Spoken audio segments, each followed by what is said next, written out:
In the town of Enugu, there lived a woman so beautiful that men traveled from distant villages just to see her. Her name was Adanna.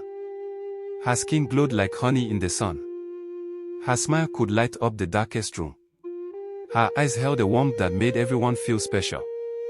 Men proposed to her every week. Rich men, poor men, young men, old men. They all wanted to marry Adanna. But she said no to every single one of them. People whispered, "Why doesn't she want to get married? Is she waiting for a king? What is wrong with her?" But Adanna had a secret.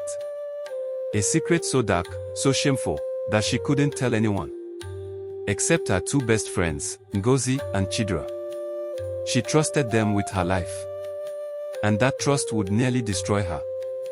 Adanna's secret was simple but devastating. She had an uncontrollable fire inside her. A burning desire that never went away. No matter how hard she tried. Since she was 16 years old, Adanna had struggled with something she couldn't explain. A restlessness in her body.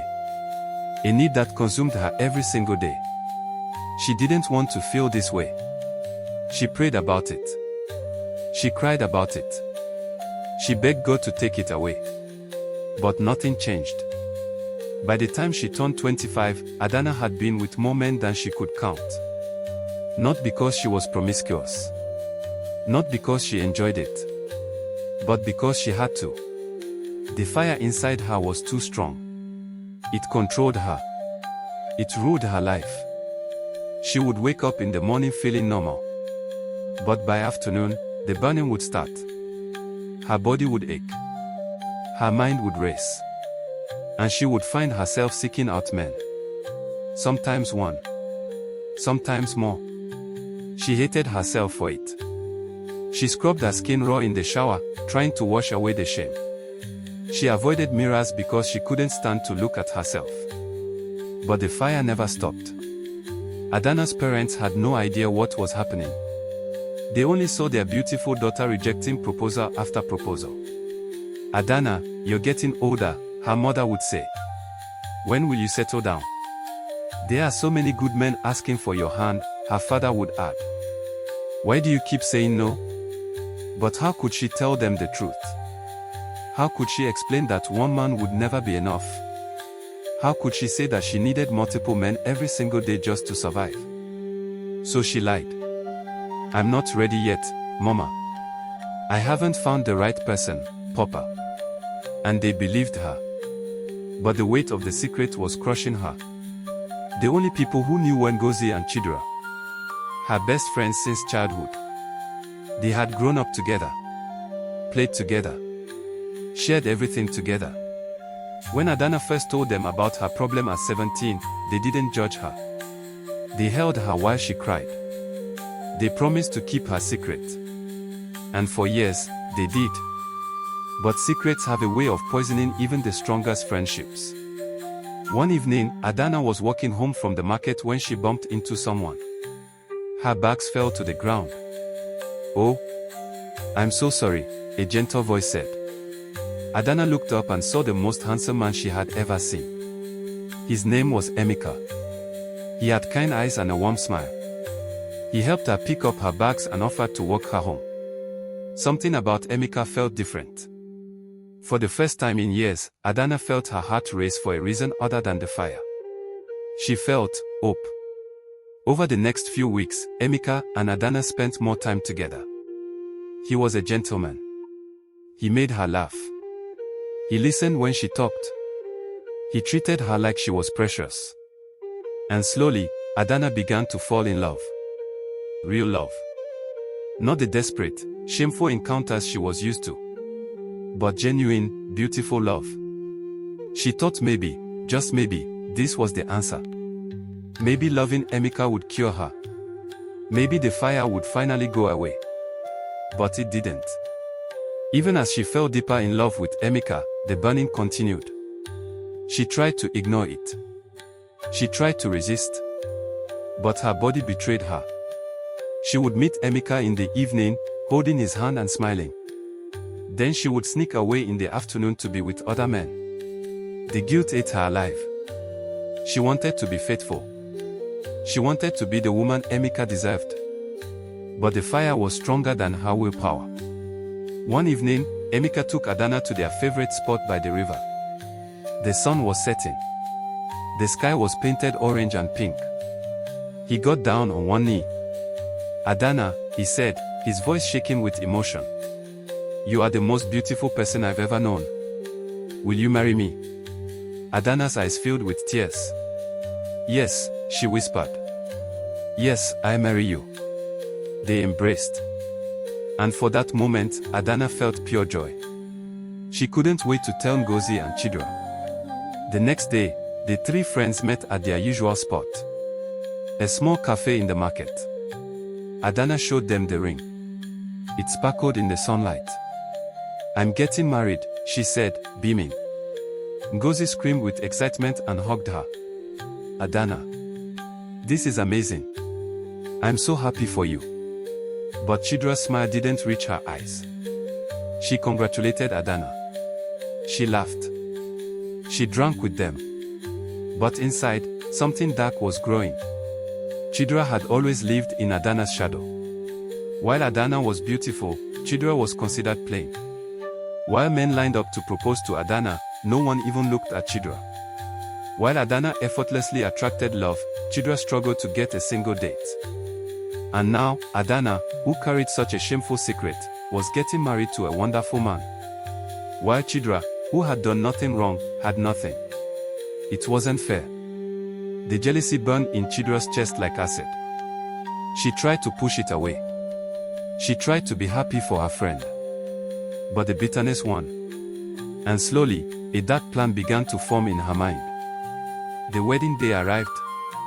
The venue was beautiful. White flowers everywhere. Soft music playing.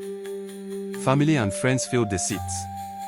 Adanna stood in the bridal room, looking at herself in the mirror. She wore a white gown that made her look like a dream. Ngozi stood beside her, fixing her veil. "You look perfect," Ngozi whispered. Adanna smiled, but her heart was heavy. She had managed to control herself for the past 3 weeks. No other man. Just Emeka. She thought maybe she was finally healing. Maybe love really was the cure. The ceremony began. Emeka stood at the altar, looking handsome in his suit. His eyes lit up when he saw Adanna walking down the aisle. She looked like an angel. Everything was perfect. Until it wasn't. Just as the pastor asked, "Does anyone object to this union?" The large screen behind the altar flickered. Everyone turned to look. And then it started playing. A video. Not a sweet montage of Adanna and Emeka's journey. But something else. Something horrifying. It was Adanna. With different men. In compromising positions. The audio filled the hall. Gasps echoed through the room. Adanna's face went pale. Her legs buckled. Emeka stood frozen, staring at the screen. His face turned from confusion to shock to devastation. "Emeka," Adanna whispered, reaching for him. "Please, let me explain." But he stepped back. His eyes filled with tears. Without a word, he turned and walked out of the hall. "Emeka!" Adanna screamed, running after him. But he didn't stop. He got into his car and drove away. Leaving Adanna standing in the parking lot in her wedding dress. Broken. Humiliated. Destroyed. Ngozi rushed to her side and helped her into a car. Adanna sobbed the entire way home. Her parents were devastated. Her family was in shock. The whisper spread through the town like wildfire. "Did you see what she did? I knew she was too beautiful to be pure. No wonder she never got married." Adanna locked herself in her room for days. She didn't eat. She barely slept. She just cried. The shame was unbearable. But the worst part, she had no idea who had done this. Who had recorded her? Who had exposed her on her wedding day? It was Chidera. Chidera had secretly recorded Adanna weeks earlier. She had followed her. Watched her. captured everything. And on the wedding day, she slipped a USB drive to the tech person running the screen. Told him it was a surprise video from the bride. And then she sat in the audience and watched Adanna's world burn. In the days that followed, Chidera pretended to comfort Adanna. She came to her house with food. She sat with her while she cried. She even badmouthed Emeka. He didn't deserve you anyway, Chidera said. If he truly loved you, he would have stayed. But inside, Chidera felt victorious. And then she made her next move. She reached out to Emeka. Sent him messages. I'm so sorry about what happened. Adanna is going through a lot. If you need someone to talk to, I'm here. Emeka, heartbroken and confused, responded. They started talking. Chidera was careful. She didn't rush.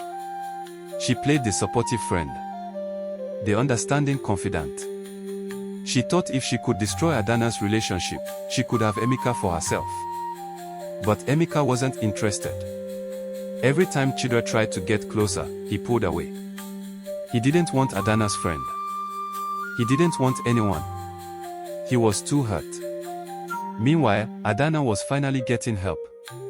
She found a doctor who specialized in hypersexuality disorder. Through therapy and medication, she began to understand her condition. It wasn't her fault. It was a medical issue. A hormonal imbalance that could be treated. For the first time in her life, Adanna felt hope. Real hope. She wasn't broken. She wasn't cursed. She was sick. And she could heal. Months passed. Adanna continued her treatment. The fire inside her began to cool. She could finally think clearly. She could finally breathe. And one day, a letter arrived. It was from Emeka. Her hands shook as she opened it. Adanna, I've had time to think. What happened at the wedding hurt me deeply. But I've realized something. You weren't unfaithful by choice. You were struggling with something you couldn't control. I was angry because I didn't understand. But now I do. If you're willing, I'd like to talk.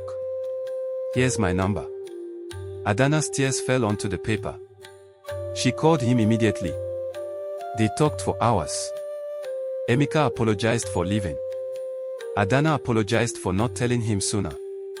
They decided to start over. Slowly. With honesty this time. Emeka supported Adanna through her treatment. He learned about her condition. He stood by her side. And their love grew stronger. 1 year later, they got married. A small, private ceremony. Just close family and friends. Ngozi was the maid of honor. Chidera wasn't invited. Because by then, Adanna knew the truth. Chidera had confessed. The guilt had eaten her alive.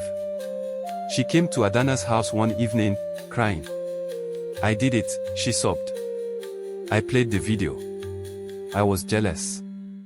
I wanted what you had. I'm so sorry. Adanna stared at her for a long time. Then she spoke quietly. I forgive you, Chidera. But our friendship is over. Chidera left. And Adanna never saw her again. Emeka and Adanna's wedding was beautiful. Simple but filled with love. They exchanged vows. They promised to be honest. They promised to support each other. And they built a life together. A happy life. A healing life. Secrets, no matter how well hidden, always find a way to surface. The longer you bury them, the more damage they cause when they come out. Adanna's secret almost destroyed her. But when she finally faced it, when she sought help and told the truth, she found freedom. Medical conditions are not moral failures. What Adanna struggled with wasn't a sin. It was a disorder. And like any illness, it needed treatment, not judgment. Be careful who you call a friend. Not everyone who smiles with you is happy for you. Chidera was jealous for years. She hid it behind smiles and hugs. But envy poisoned her heart until she destroyed what she claimed to love. True love sees beyond the surface. Emeka could have walked away forever. But he chose to understand. He chose to learn. He chose to love Adanna through her healing. That is the kind of love worth waiting for. Healing is possible. No matter how dark your struggle, no matter how long you've been trapped, there is always hope. Adanna thought she would carry her burden forever. But she found help. She found healing. She found peace. And so can you? If this story touched your heart, if it taught you something, please subscribe and turn on notifications. There are more stories coming that will challenge you, inspire you, and remind you that healing is always possible. Before you get married, before you make any major life decision, face your truth. Seek help if you need it. Be honest with yourself and the people you love. Because secrets always come out. And it's better to face them on your terms than to have them exposed at the worst possible moment. My name is Joseph, and I share African stories and folktales that carry deep lessons. If you enjoyed this story, please click the subscribe and turn on notifications so you don't miss the next one. I'll see you in the next video. Stay safe, stay wise. Bye-bye.